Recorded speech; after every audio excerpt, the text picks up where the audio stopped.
Captain Starlog supplemental.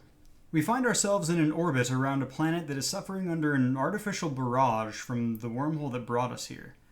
Our orbit is designed to keep the wormhole on the other side of the planet from us, which should keep the asteroids from a direct collision course for the ship. When it was announced 6 months ago that I'd be taking the Challenger, Jonathan reached out to me and gave me one piece of advice: don't interfere.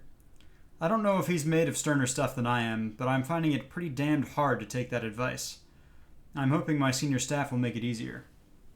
The camera cuts to a scene around I guess it's the mission table that's at the back of the bridge on the NX class. I don't know of a better term for that. I don't think they've ever referenced its name in Enterprise. But we see them standing around that table a number of different times throughout the show. And that's where we find Bronson and his senior staff now. Ensign Monroe is still sitting at the con, let's see, Major Lambert, our Mako, is not present. So we are joined, Captain Bronson is joined by Commander Wilson, Lieutenant Matthews.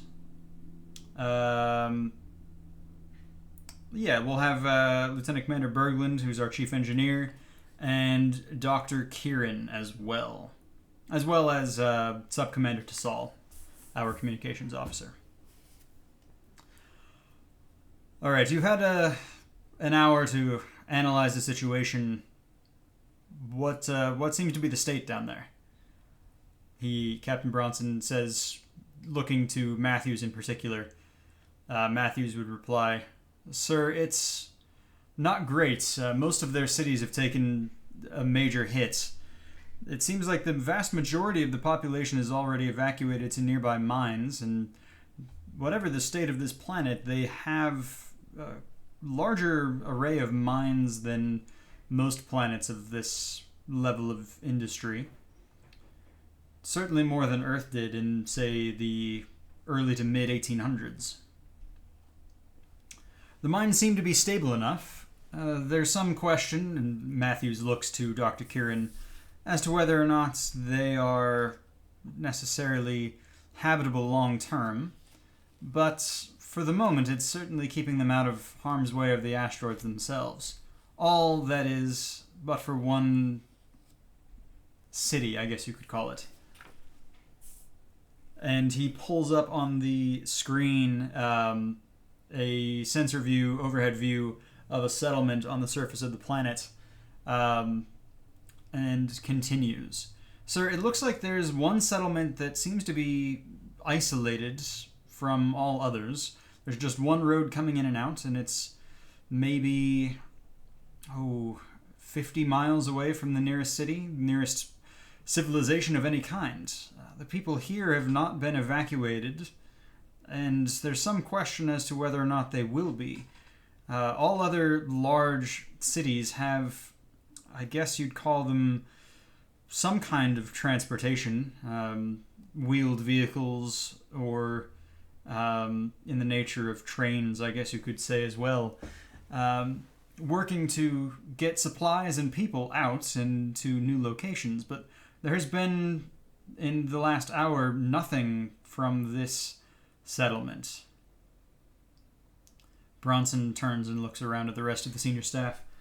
"Any thoughts as to what could be the cause here? What could be going on?" Lots of shaking of heads. "Well, people, it's this kind of thing that I was warned about. We're entering into a tricky situation. I know the Vulcans," he gestures to Sub-Commander Tassal, "have a policy of non-interference, and I was encouraged to use my best judgment, but to err on the side of caution by my fellow Starfleet officers, Starfleet brass in particular, is considering the wisdom of such ideals. We find ourselves in a tricky position, though. If we don't do anything..." He shakes his head, lost in thought. "I'll tell you this much. I don't like the idea of leaving without learning all of the facts. If there's something going on down there that we can help with, that they are either incapable of or unwilling to assist with,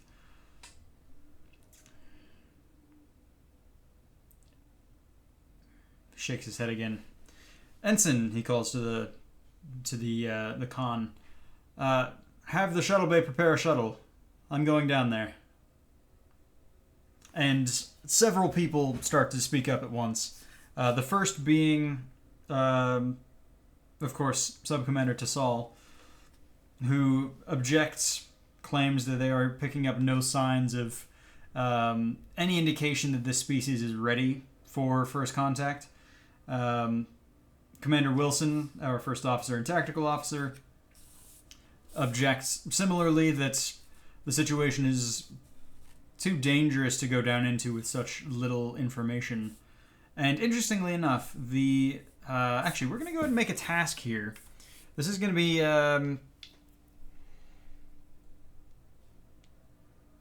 we're just gonna use the captain stats. I know the character who's making this test is better than the captain, or at least should be better than the captain at this. But we're gonna do an insight medicine test, and the reason for that will make sense. It's again based on something I rolled in the pre-mission planning. But Dr. Kieran is going to make an insight medicine test. Okay, so that is a success. However, once again, I rolled a 20, so I'll add that threat. And the doctor is objecting to the captain's going down as well. And the captain, having not expected this objection, turns to the Andorian and says, Doctor, is something wrong? I haven't heard you be so vociferous in your opinions before. As a matter of fact, Captain, I think there is something wrong, and I think we can make some educated guesses as to what's going on down there that may preclude the necessity to see it for ourselves. I believe in my study of your own people, as I prepared to deal predominantly with your anatomy, that your kind dealt with something called leprosy. Is that correct? And I think Bronson, he's a bit of a student of history, but his era of history is very much the early 21st century. And I don't know that he'd have much understanding of leprosy, as it's not something that we have to deal with ourselves too often anymore. So I think he'd claim ignorance and ask the doctor to explain. Well, sir, when your kind couldn't figure out how to deal with this infection, rather than attempt to treat them and deal with them humanely, they bundled them off and put them in colonies, away from others, away from people they could infect, in spite of the fact that leprosy is a disease that is not transmitted particularly easily.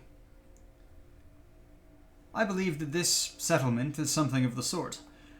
It's evident that it's a large-scale population, numbering in the thousands if nothing else, which likely makes it too large for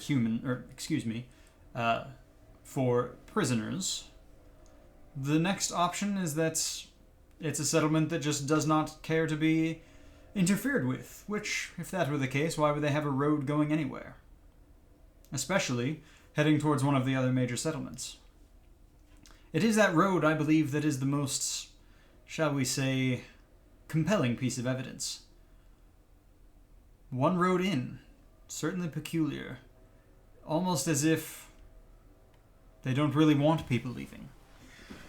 So I suggest that this is some kind of disease colony, protecting those around them from something that may be on a scale from unpleasant to deadly.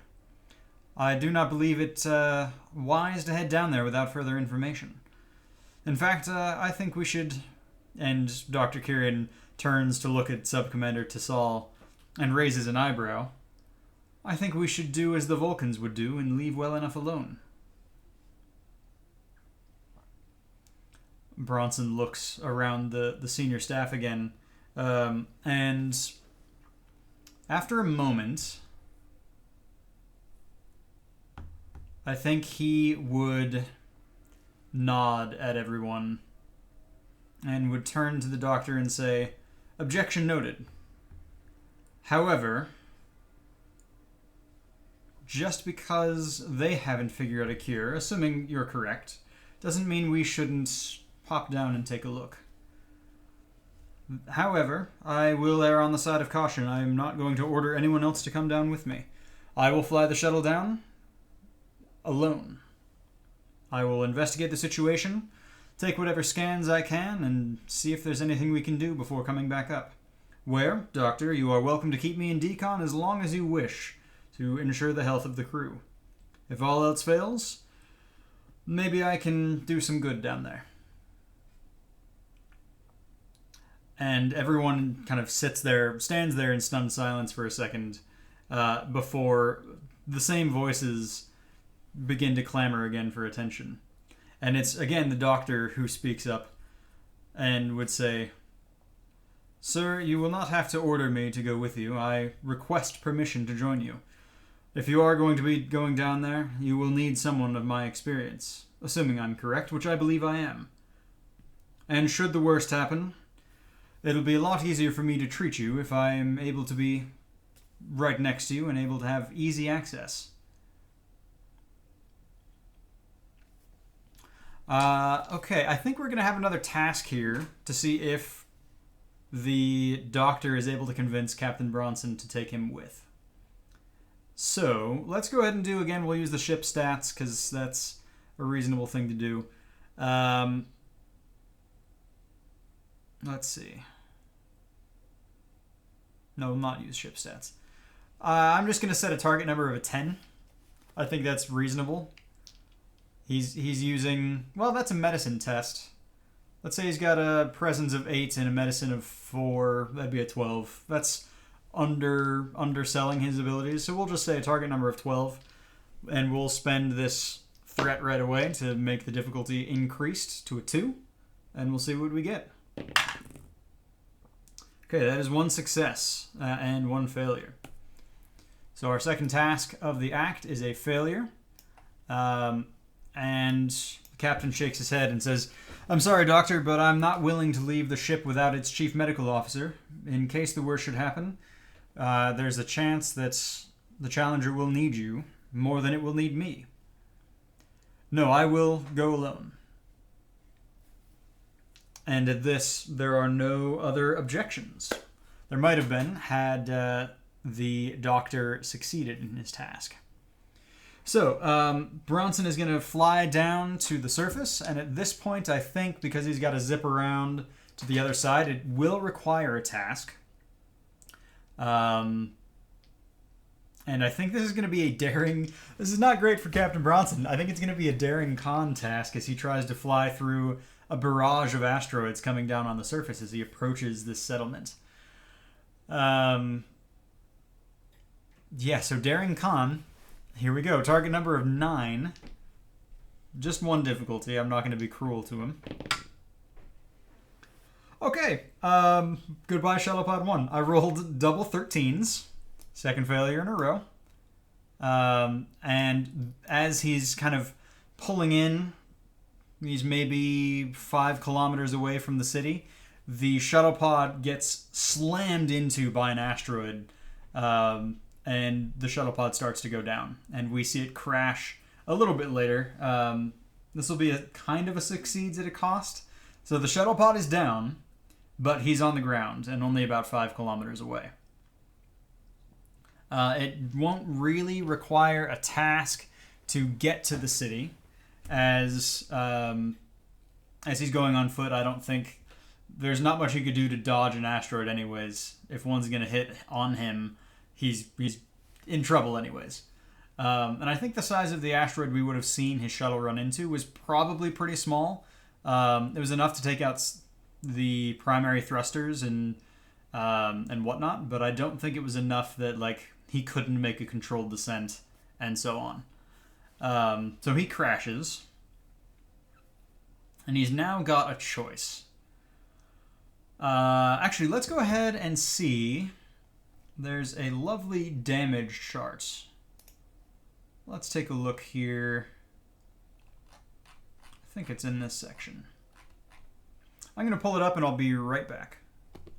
Okay, in addition to the engines being hit, which I think is a necessity with how that roll went, let's see what other systems get hit. So I'm going to roll because I said it was a fairly small asteroid, I'm going to roll twice, and we'll just see what goes on. So the engines, they will be badly damaged. I'll take it from minor to moderate on the engines.